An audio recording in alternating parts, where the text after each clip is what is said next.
Mabuti naman at nakarating kayo sa lugar na ito na maluwalhati. Commander, nais kong ipaalam sa'yo na makabubuti siguro magkaisa tayo tungo sa kapayapaan. Ayaw din namin na labanan ito.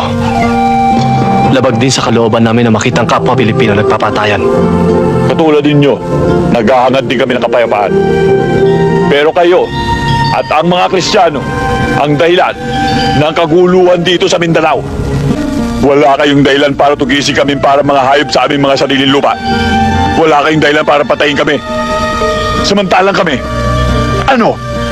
nasa amin ang lahat ng dahilan para pagpapatayin kayo. Mga sundalo kami at meron kami mga utos na sinusunod. May plano ang gobyerno para sa kaunlad ng Mindanao.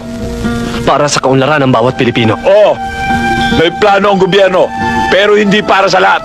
Hindi para sa aming mga Muslim, kundi para sa iilan lamang mayayamang politikong gusto maghari dito sa buong Mindanao. Mga politikong sakim.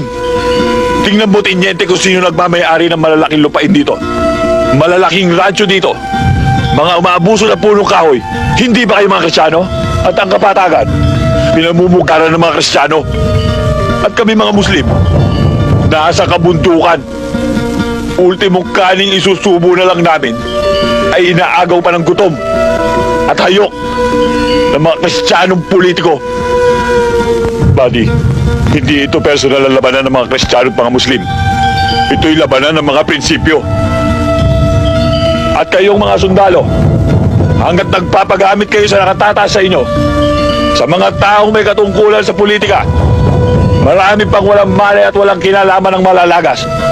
Tinyente, kaya kami bumaba at nakilahok sa usapang pangkapayapang ito ay upang maparating namin sa gobyerno kung anong dahilan kung bakit kami nakikipagdigmaan sa inyo.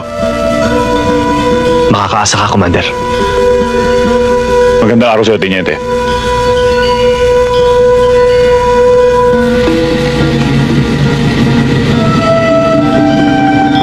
Buddy, tandaan mo, manos na tayo.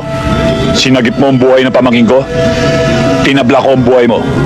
Pero sa susunod, kung magkakaroon man uli ng digmaan at magkrus ang ating landas, magkalaban pa rin tayo.